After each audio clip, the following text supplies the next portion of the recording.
Hello, everyone. My name is Rebecca Morton. My pronouns are she, her. I'm the Director of Artists and Studio Programs here at Baltimore Clayworks. We are thrilled that you all have joined us. I would like to acknowledge that I'm joining from my office located on Piscataway and Susquehannock land, currently known as Baltimore, Maryland. It is my pleasure to welcome you to our virtual artist talk given today by Brady Fanning. Brady is a ceramic artist born in Fort Wayne, Indiana, and received his Master of Fine Arts from the Eskenazi School of Art, Architecture and Design at Indiana University, Bloomington. He received his Bachelor of Fine Arts with a focus in ceramics from Purdue University, Fort Wayne in 2021. With teaching experience in ceramics and 3D design, Brady combines technical expertise, pushing the boundaries of ceramics as an art practice through the creation of intricate ceramic sculptures. His work has been included in recent juried exhibitions from the Currents and Charges exhibition at the Carr Solway Gallery during the 2023 NCECA in Cincinnati, Ohio, and the State of Clay in Indiana at the Indianapolis Art Center in Indianapolis, Indiana. Brady received a Best in Show award at the 2024 National Juried Show, Hot and Sweaty Summer National at Backspace Gallery in Bloomington, Indiana, and Best in Show with the Chapter Career Award of $2,000 from the National Society of Arts and Letters Visual Arts Competition and Exhibition at the FAR Center for Contemporary Art, Bloomington, Indiana. He is currently the Lormina Salter Fellow here at Baltimore Clayworks. For more information about our artist talks, please visit our virtual library at baltimoreclayworks.org and tune in for our next artist talk on Tuesday, November 18 with Hannah Calto, currently our long-term resident artist from 1:30 to 2. I will now turn it over to Brady. Hi, everybody. As you guys know, Rebecca just said, my name is Brady Fanning, and I came from Indiana, and I went to grad school at IU, and I just moved to Baltimore recently because I'm the Lormina Salter Fellow at Baltimore Clayworks, and this is what a lot of decomposed rock looks like. My work kind of deals with the fusion of sculptures that represent the fluidity of queer identity and the imaginative nature of futuristic narratives.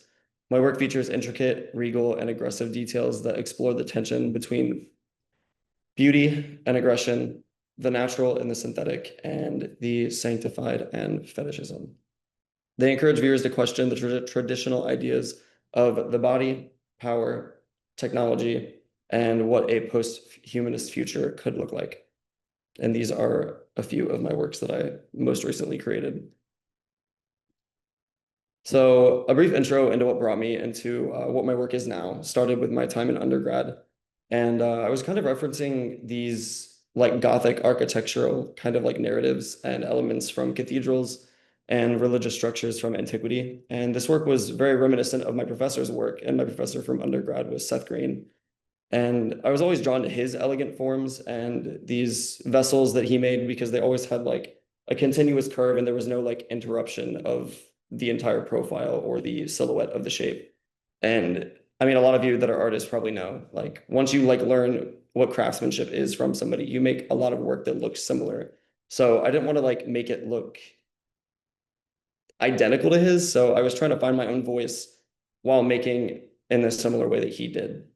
So navigating that was my first challenge. So I chose Gothic architecture because it wasn't what he was doing, because he was like inspired by a lot of like Turkish architecture. So I was more drawn to like the sharp diagonal angles of things. And that's what led me to what I'm going to end up talking about like weaponry and stuff. So Seth Green was inspired by all of these, sorry, Professor Seth Green.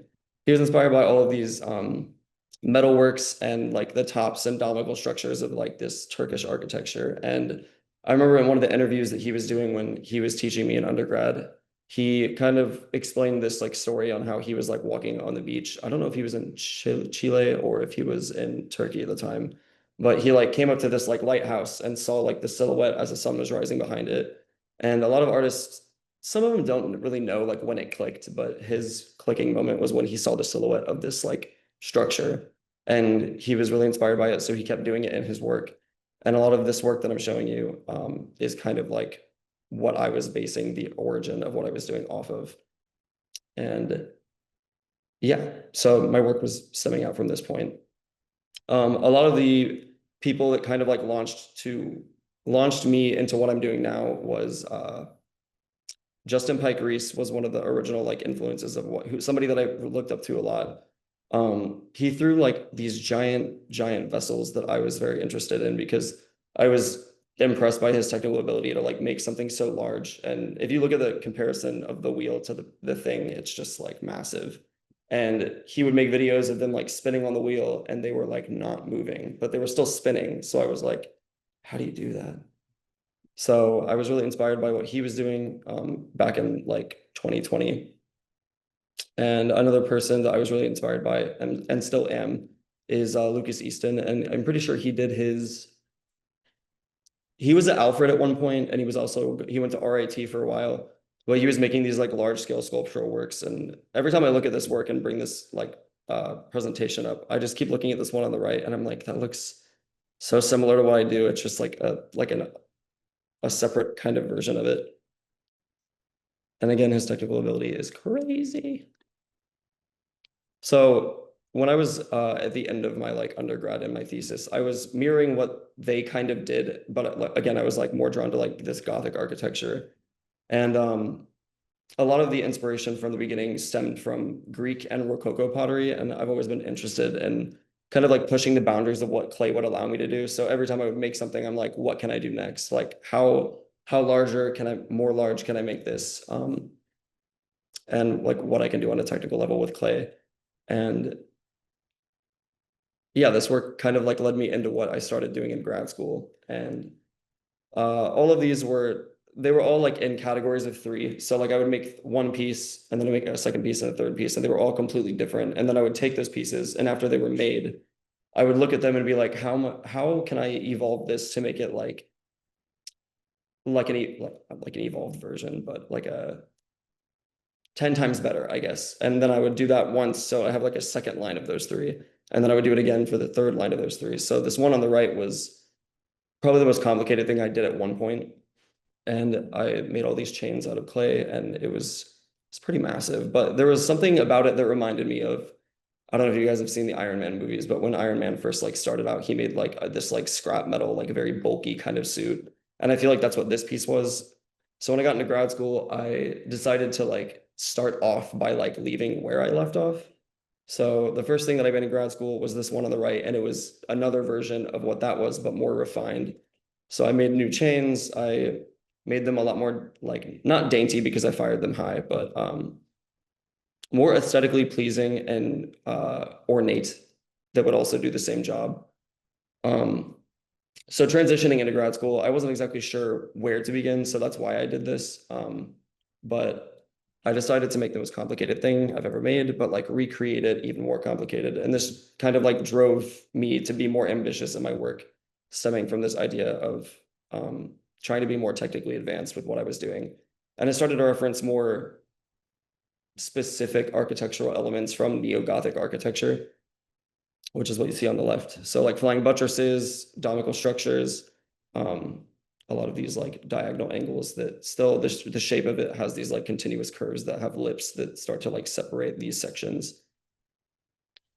And then I started referencing it verbatim. So I was kind of inspired by like the Cathedral Basilica of Our Lady of Pillar. And I moved forward with these first three things. So these first three things that I'm showing you are the first three things that I made in grad school. And they kind of like set the bar, but also made me realize something because my professor said something very specific to me that kind of like shut me down, but also inspired me to do more than what I was doing. So the crit went well, but they were like, we didn't ask you to come here because you're making the same things. We asked you to come here because you had a set of skills that we saw potential in, and you're doing the same thing that you were doing. So do something new. And I was like, okay. And I took what they said with not a grain of salt. I kind of took it very literally. So I just like went completely off the deep end and started doing work that had nothing to do with my process that I usually did. But I didn't put that in this PowerPoint. I'm just like kind of talking about the chronology of how I was navigating this experience because it was so fresh. This was last year, not this one, but the rest of this. Um, Speaking on what my work is about now, these are a few of the key themes that my work revolves around.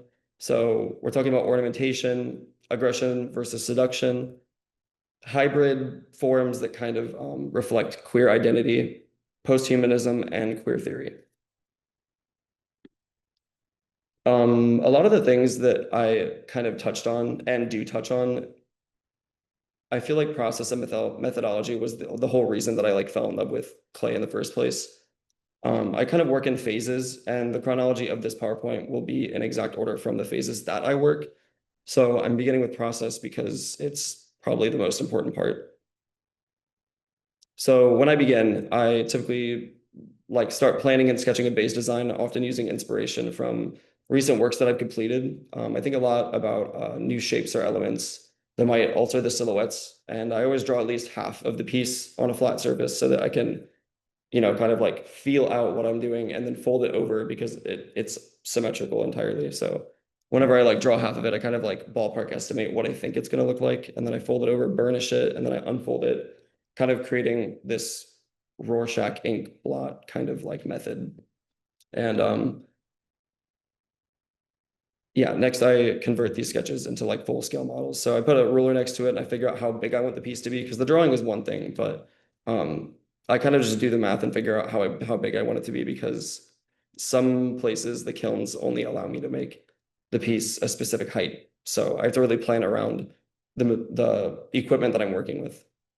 So that's a big part of what I do. Symmetry is really important to me because I use it as a tool to convey balance, structure, and control. I'm emphasizing technical and architectural precision in my work, and this symmetry reinforces the tension between organic shaped life and mechanically made aesthetics. It kind of allows um, me to create these pieces that feel more unified.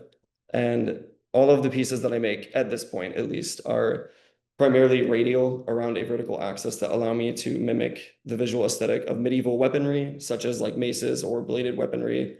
Even if there's one blade, it's still around this like it's culminating around this like central axis.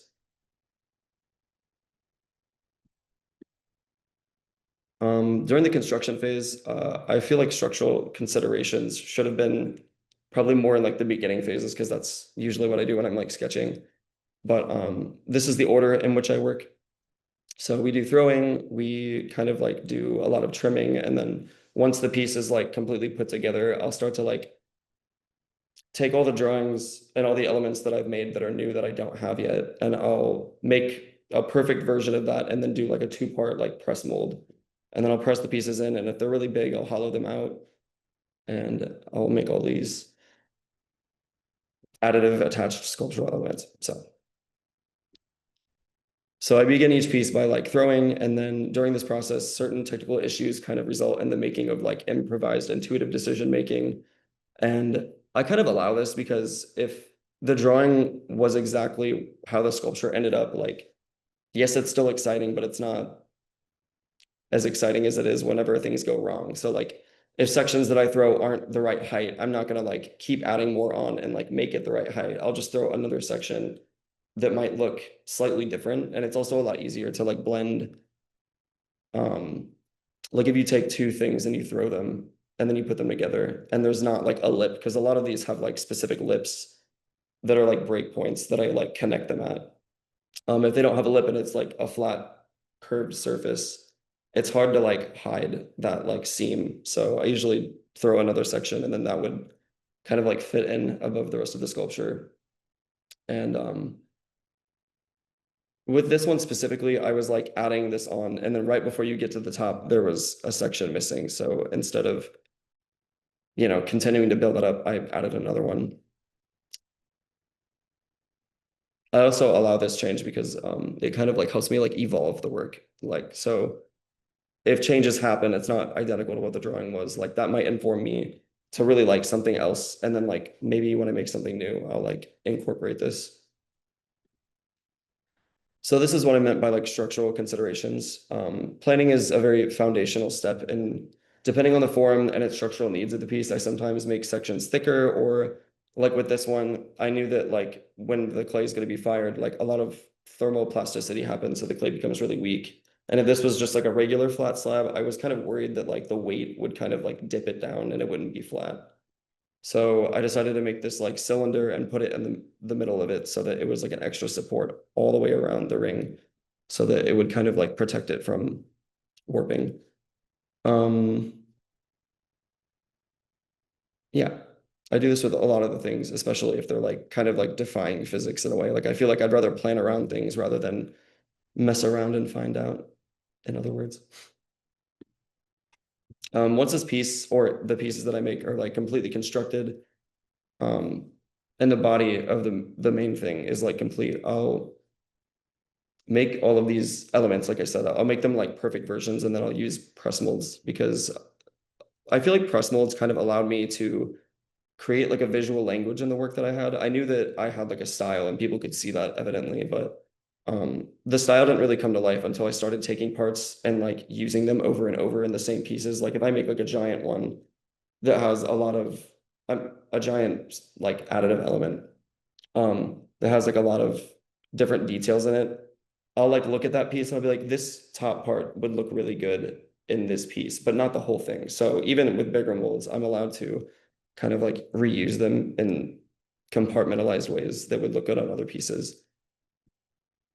So this is one. And with the sculpture that I most recently made that's not finished, I just like cut off one of these kind of like end spike things, I guess. And that's what I was doing with this one. But this is an example of what I meant by like taking one mold. So this entire like main photo of this like element that I added on, I like cut the base off and I used it in another piece, and I cut the top off and used it in this piece. And I feel like it's exciting because I feel like it's becoming more intuitive. The more molds that I make, the more things that I have. The work still looks the same and it's operating the same to me and to other people, but it's easier to make things different, if that makes sense. So all of these like spikes, blades, and other elements kind of give my work this aggressive and predatory quality, portraying these sculptures in a kind of like ready to protect and or attack stance while remaining highly aestheticized due to the nature of the symmetry that it has.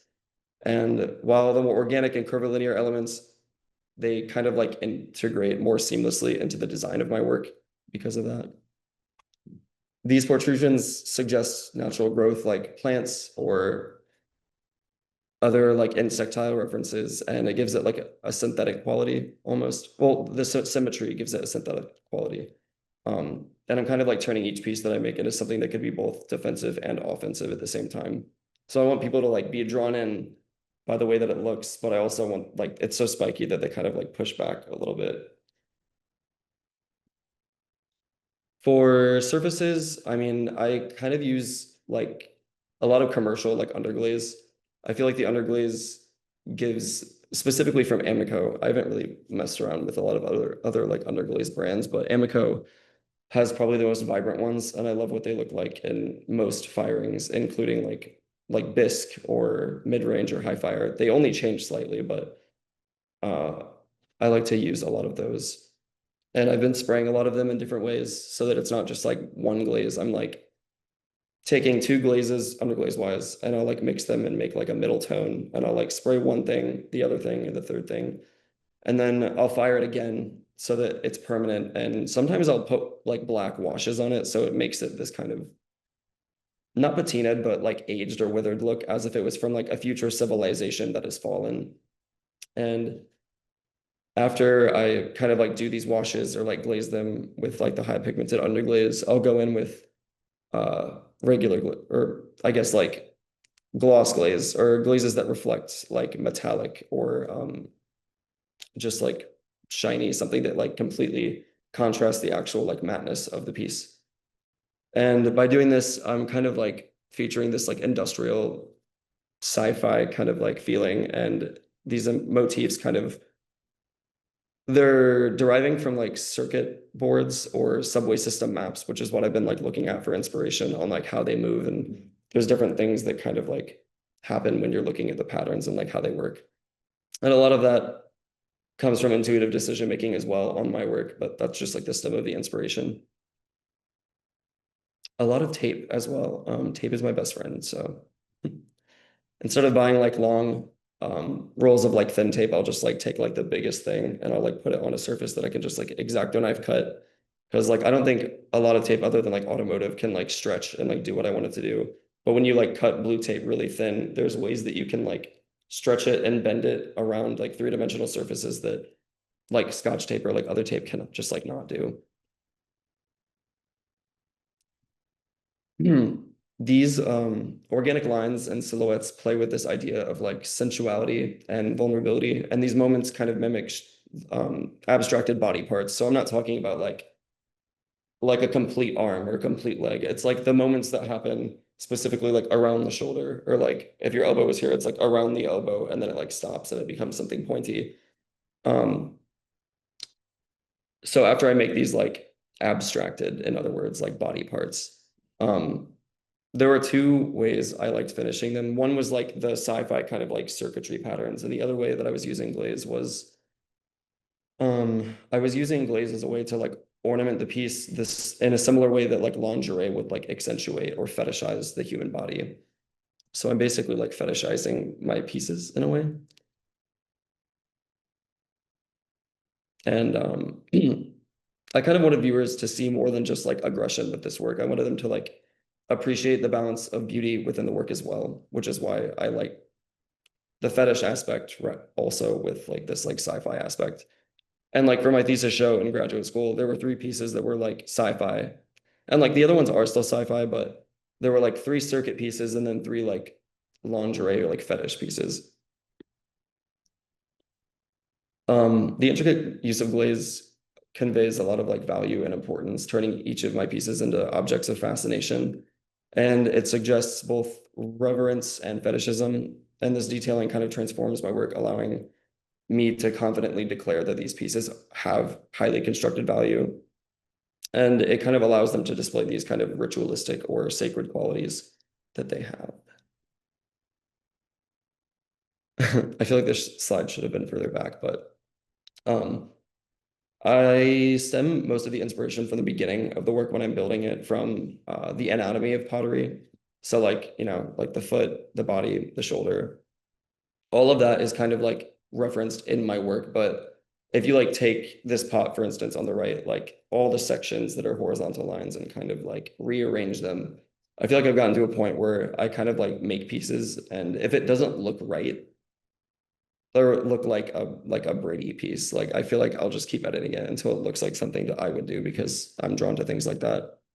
But I borrow, reconfigure, and exaggerate these like classical silhouettes and transform them into the futuristic sci-fi things that I do now. And this kind of a lot aligns with the historical traditions of using ceramics to convey narratives. But when I'm like finished with the work, I kind of don't want the narratives to be completely spelled out for people. I want them to kind of like finish it with a question, kind of like what these pieces could be a part of, or what kind of future do they come from.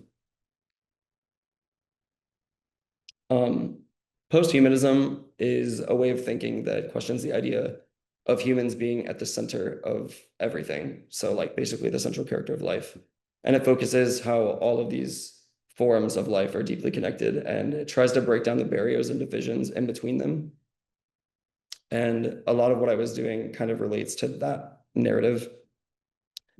It suggests that our evolution might not be limited to biological boundaries, but could also extend into like technological or cultural changes and scientific advancements. It's not limited to just one thing. Jumping into the conceptual framework on top of what I've already said, I feel like fetishism was the second half of what I was doing. And I did a lot of research on this near the end of my graduate experience, and it really influenced like the end of all the pieces that I was making in that time frame. And I'm still continuing all of this now. This direction, there's like multiple directions of fetishism. So sexual fetishism was revolving around mostly topics of like empowerment, comfort, sex appeal, and allure. And I was using glaze to mimic material and mimic how fashion ornaments the body to provide that kind of allure. Bonding it with drag culture and fashion, these influences kind of symbolize power, authority, protection, and desire. Fabrics, these are just like different types of fabrics.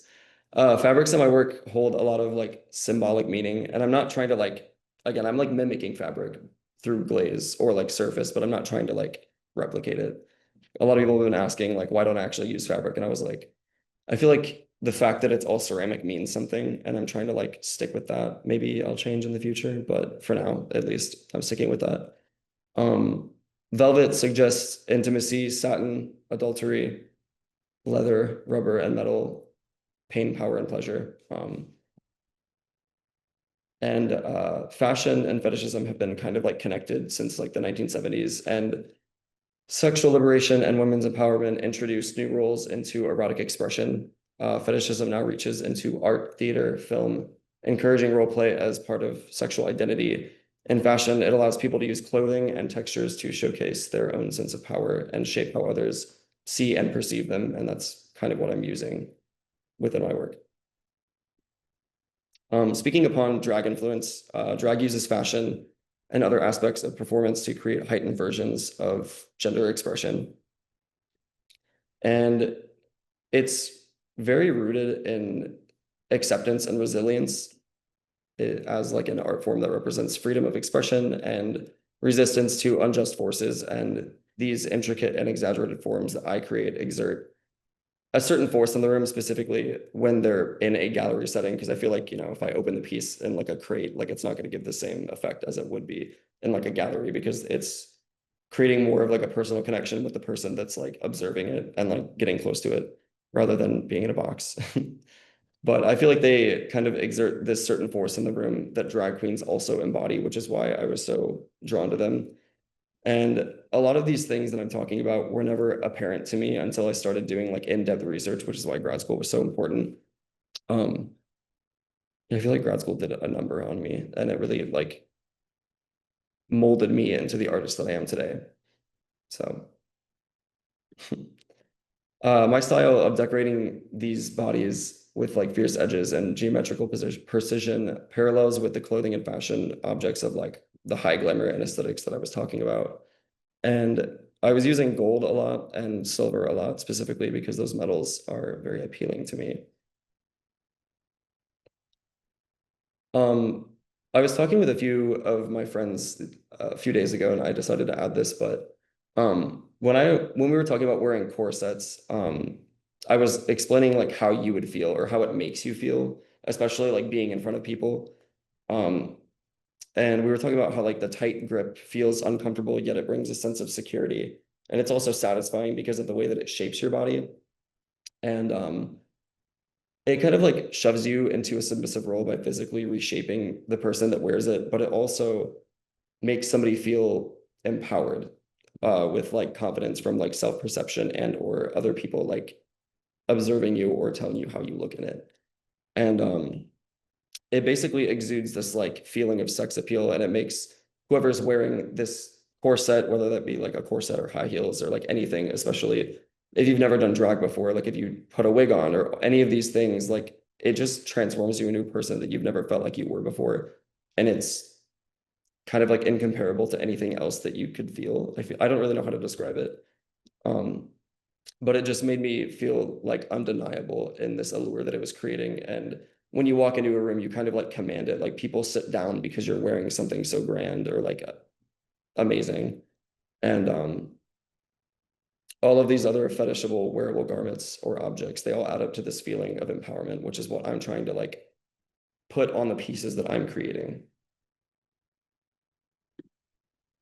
One of the other directions of fetishism that I was like really talking about was like objects with constructed value or artifacts that are imbued with this constructed value.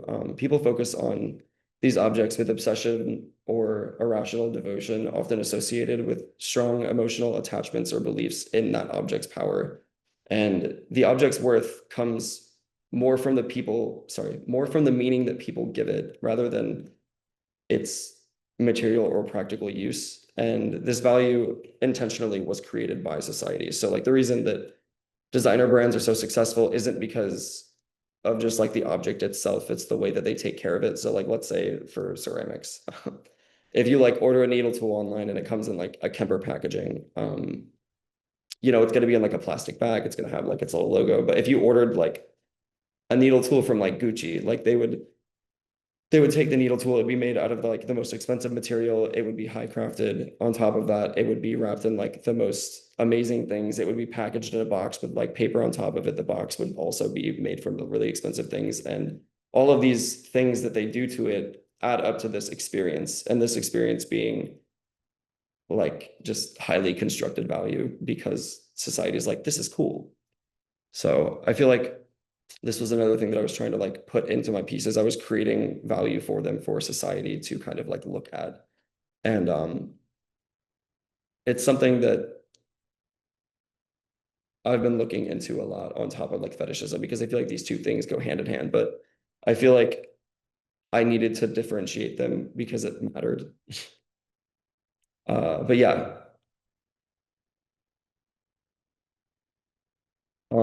by fetishizing my work, I'm showcasing its own sense of power and I'm shaping how others see and perceive them in their own self.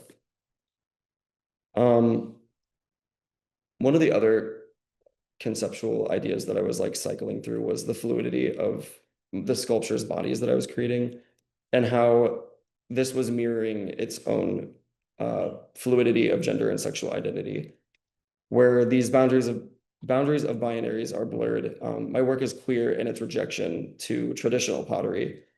I'm using the wheel as a way to architecturally construct sculpture, pushing back against traditional pottery. But I'm still relating to it because all of these sculptures that I'm creating all start at the same point, the wheel. This evolution kind of shaped my work into a more fluid hybrid state of being, derived from many different influences and references. And they envision a world where traditional boundaries of gender, species, or material are dissolved. So they're all of these things kind of like compiled into like one object, but the object continues to change. And by hybridity, I was also talking about how I'm disassembling and like reassembling all of these parts of traditional pottery, like Greek or Rococo, and these like sections, and I'm putting them into something that I enjoy.